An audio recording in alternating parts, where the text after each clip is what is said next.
Well, good morning, everyone. Before I begin, I want to congratulate Justin Trudeau on his re-election and congratulate all party leaders.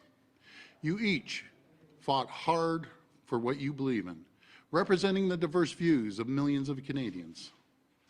But after a difficult and divisive campaign, now is the time. It's a time for unity. I spoke yesterday to Prime Minister and party leaders, and I shared the message with them. Now is the time to put our political differences aside and focus on the task at hand, navigating through this fourth wave of COVID-19. And I know that this election was difficult for a lot of people. Emotions have run high as candidates debated pandemic policies, including vaccine mandates and certificates. This morning, Ontario launched its own vaccine certificate. As of today, Ontarians will need to provide proof of vaccination before entering certain high-risk indoor settings, including restaurants, bars, casinos, theaters, and gyms. These settings were chosen based on the advice of the Chief Medical Officer of Health. The policy does not apply to outdoor spaces where the risk of transmission is much lower. I know that many people are concerned about the certificate and what it means for your civil liberties. I know that this is a divisive issue, and that's understandable. I want you to know that I hear you. Our government understands your concerns. And it's no secret that I was reluctant to use this tool. But our highest concern, what keeps me up at night, is ensuring we never lose our hard-fought progress. We can't afford to shut down again or experience a sudden surge in cases, like we're seeing in other provinces across the country. And I truly believe that this tool, these certificates, they're the best chance we have to get through this coming months without having to move backwards. But let me be very clear. This is a temporary and exceptional measure, and we will only use these certificates for as long as they are needed and not one day longer. So today, in the weeks ahead, it's important that each of us remain patient, especially with business owners and frontline workers implementing the vaccine certificate. They've gone through so much during this pandemic and deserve our support. As we begin this vaccine certificate, there'll be a period of learning. I want to be clear, enforcement will lead with education and will be reasonable to business owners. As we have from the very outset of this pandemic, we will continue to rely on individuals to do the right thing. It's the same sense of the Ontario spirit that has brought us so far. In fact, over the past several days, Ontario has been holding the line in our fight against the Delta-driven fourth wave. With so many people rolling up their sleeves, with entire communities coming together, following public health guidelines, Ontarians are getting the job done. Your hard work is bending the curve. As you continue to do what's necessary, your government will continue to support you every step of the way. Ontario has had the most cautious reopening of any province in the country. We have put health and science first and followed the direction of our medical professionals, and we will continue to do so. My friends, we have come so far together. I've been so proud of Team Ontario and the sacrifices you have made to protect each other, to protect our hospitals. So let's keep going. Let's protect the hard-fought gains we've made and continue to set an example for others to follow. And just before I finish, I need to talk about the people of Wheatley, Ontario, who have been devastated by a gas leak explosion last month.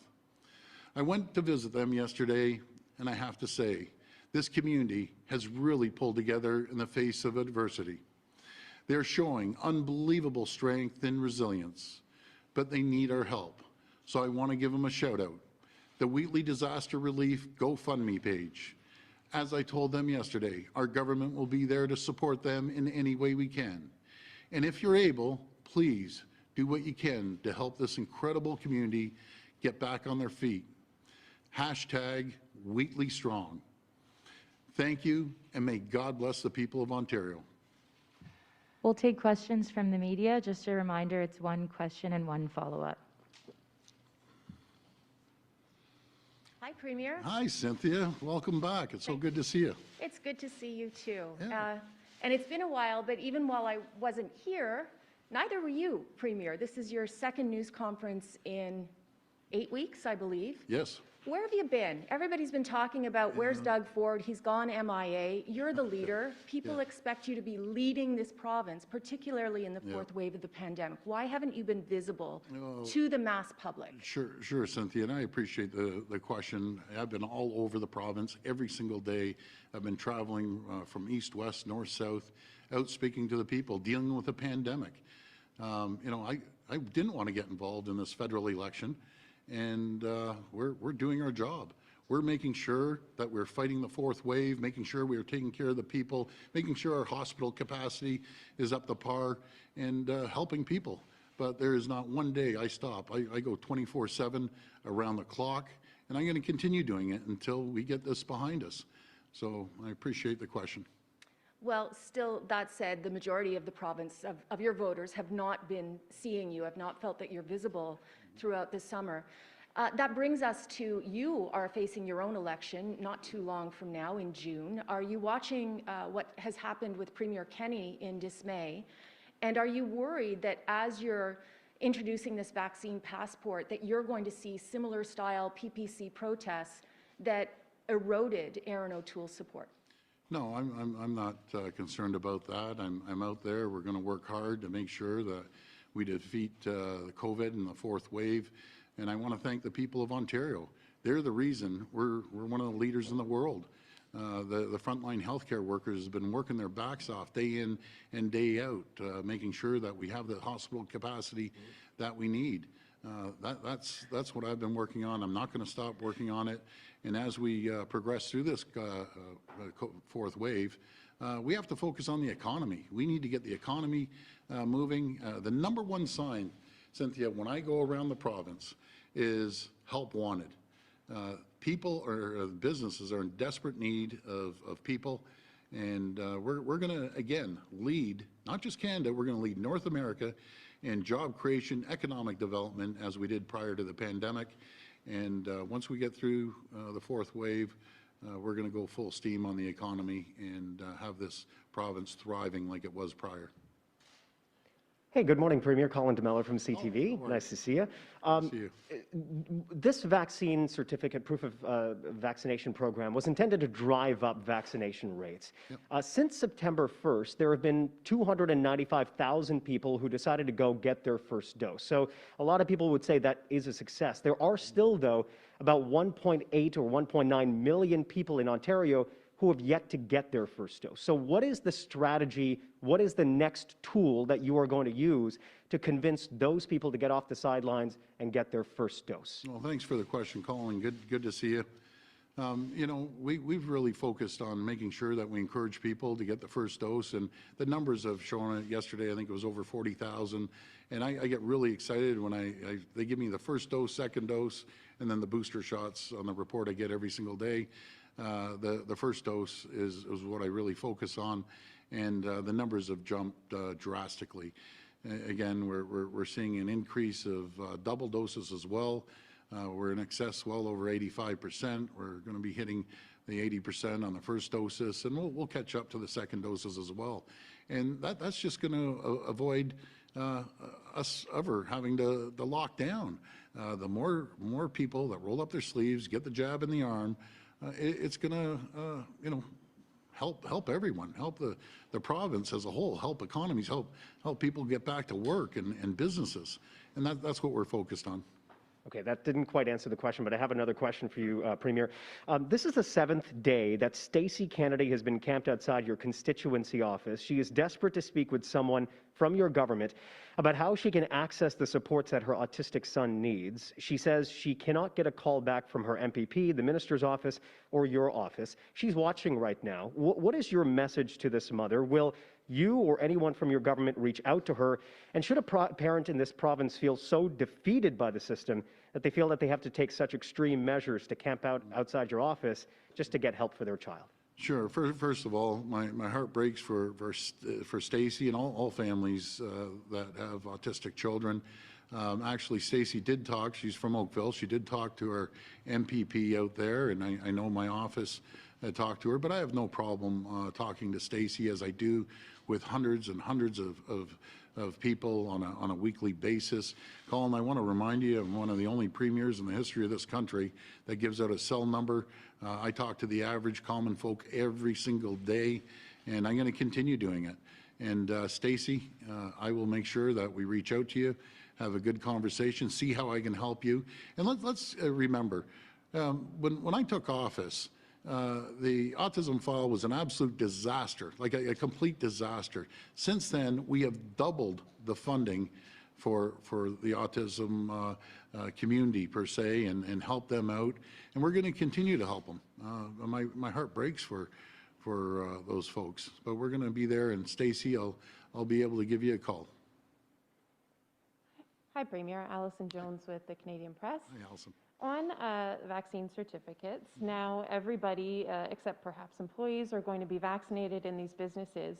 Are you considering lifting or raising capacity limits at all, perhaps as an incentive for businesses to enforce this measure and as a way for them to get more revenue?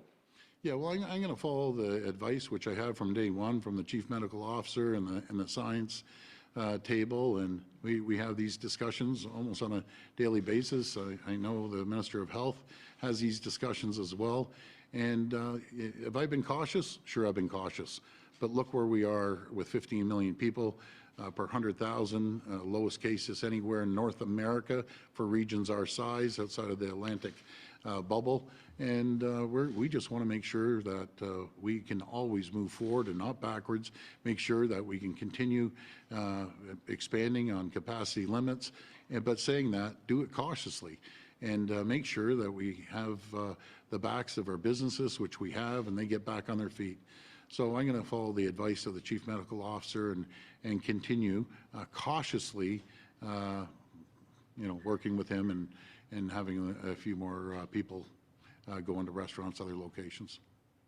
Thanks. And on a different topic, now that the federal election is done, are you going to be resuming discussions with the federal government on a childcare deal? And what was the issue? What were the sticking points before? Why weren't you able to reach an agreement before the election? We had some great conversations with the federal government, myself, our ministers.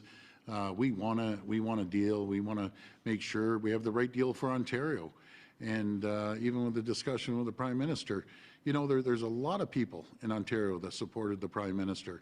And now it's time for the Prime Minister. He made a lot of promises to support the people of Ontario. And make no mistake about it, I'm going to be right in the front line of making sure that all those promises he's committed to, he fulfills them. And I'm going to work with him collaboratively in a good way, not in a bad way, but a good way. But my number one priority over anything is protecting the people of Ontario, making sure that their interest comes first. Hi, Premier. It's Richard with 680 News. Hey, Richard. You said again today that the vaccine certificate program is just going to be a temporary measure. Sure. Can you tell us today, Premier, what specific criteria you will look at to decide when this program ends? Well, the criteria is going to be based on the advice I get from the Chief Medical Officer and the science table. But there's no secret. I was reluctant. I was reluctant because I just don't believe in government dictating to people how to live their lives, run their businesses, and saying that this is a special circumstance. This is a special circumstance that the whole world has faced, and every premier in this province. So I want to, move forward with this, but I don't want to do it a day longer than we have to. So I can't give you the exact date, Richard, but hopefully it'll be sooner than later. Premier, the Independent Financial Accountability Office recently said that your government didn't spend any of the $2.7 billion COVID response transfer payment in the April to June fiscal first quarter. Critics were quick to point out that that could have been money used to, among other things, make classrooms smaller. Can you tell us why that money wasn't spent, sir? Well, that was a snapshot in time, and make no mistake about it, we're going to be spending every single penny of what we've received. And again, there's no secret that we've spent billions and billions of dollars supporting the people of Ontario, supporting the businesses, supporting the healthcare system. We're going to continue doing that. There won't be a penny left on the table when it comes to the pandemic. I think I've shown the people of this province I have not spared a penny. I want to make sure that the money goes to the right areas allocated to the appropriate people. Hi, Premier. Matthew Bingley from Global News. Hi, Matthew. How you doing? Well, municipalities are already saying that they're going to be bearing the brunt of expenses when it comes to enforcing the vaccination certificate program. Mayor Patrick Brown has already said that, pointed to the Liberals' promise of spending $1 billion on helping provinces with this. Would you be willing to reach out to the federal government, get some of those funds to direct to municipalities? And what about businesses who are talking about the same problem? Yeah, well, the municipalities, you know, we've supported them from day one, and so has the federal government. We've given municipalities over $5 billion, 4+1, and we've supported Brampton and other regions around the province really, really well. I appreciate what Mayor Brown is saying, but again, you know, we're going to be there for them, and I can't say specifically. I'll try to get every single penny I can off the federal government and allocate it to the appropriate places. I just want to remind everyone, it was the Restaurant Association of Canada, it was the Ontario Chamber of Commerce, Toronto Chamber of Commerce, everyone and their cousin and their brother was on to me about getting the certificate, and so we moved forward with it. And let's see. I just ask the people of Ontario, please be patient. Again, you know, 85% have their first doses, 80% or close to it have their second doses, and I truly believe in the people of Ontario. They're going to do the right thing. I don't think there will be any incidents, and I hope there won't be. We're just going to move forward on this, and we aren't going to do it for a day longer than we have to. You said a moment ago that you didn't want to get in the way of the federal election. That's right. The election was Monday. Yep. You prorogued the legislature until October 4th. Mm-hmm. That's 2 weeks from now. Why not recall it now so you can get back to work here? Well, we're continuing to work, and I just have to remind you and the people of Ontario, we had one of the longest sitting parliaments in recent memory. I can't remember the last time any government had sat as long as we did, and we're going to continue to do that and move forward and passing bills that will protect the people of Ontario, protect businesses, and get us back on our feet. And I want to give another shout out. I can't give more of a shout out to the people of Ontario that have really shown the Ontario spirit, have helped out, and our frontline healthcare heroes. They've been magnificent. They've been working around the clock to get us through this. So we'll continue doing it, and we're going to get into the House as soon as we can. This will be our final reporter. Hi, Premier. Jack Cowan from QP Briefing. Hi, how you doing? Good. Good, Jack. How are you? Good. Good. Will you commit that all of your 2022 candidates are going to be vaccinated unless they have a medical exemption? And if so, can you spell out exactly what those exemptions will look like? Well, all our candidates are going to be they're going to be vaccinated. They just aren't running for our party. As simple as that. And you know, our caucuses, to the exception of one medical exemption, and we're going to move forward. I can't be up here preaching to get vaccinated, and our own team isn't vaccinated. So as of right now, every single candidate that's running for the PC party has been vaccinated and will be vaccinated, or they won't be running for our party. It's about as clear as day. Thanks. And I wanted to switch gears and ask you about a different health epidemic, the overdose crisis. At the beginning of the pandemic, there were 6 or more people dying per day. This was bad before the pandemic. It's only gotten worse under your watch. What needs to change? Well, this is a good question from a Minister of Health. That's her expertise, and I'll pass it over to the Minister. Thank you, Premier. You're absolutely right. The mental health and addictions issues are the next crisis that we're going to face once the worst part of COVID is over. We recognize that. We have now, since the beginning of our term, have invested $525 million more into the system to deal with both mental health issues and addiction issues. They're very intertwined. But recently we put over $30 million into working on how we can deal with opioids, substance issues for people, how we can recognize when someone comes into a hospital, for example, if they've had an overdose, how to speak to them then about options for rehabilitation, and then to put the money into those options, whether It's into clinics to help people to help guide them, residential treatment places. We are going to open up 30 more spaces for youth, and we're also investing in more spaces for adults as well, because we know that not every person follows the same path to rehabilitation, so we need to have a variety of options. We've recognized that, and we're putting the money into those services for people. That's great. Well, before we wrap up, again, I just want to give one more shout out to the people in Wheatley Strong. Folks, we're the most generous group of people anywhere in the world. Please make a small donation to #Wheatley, and they're just incredible, resilient people. We have your backs. We'll always be there for you. Thank you. And again, God bless the people of Wheatley. Thank you, everyone. Thanks, everyone.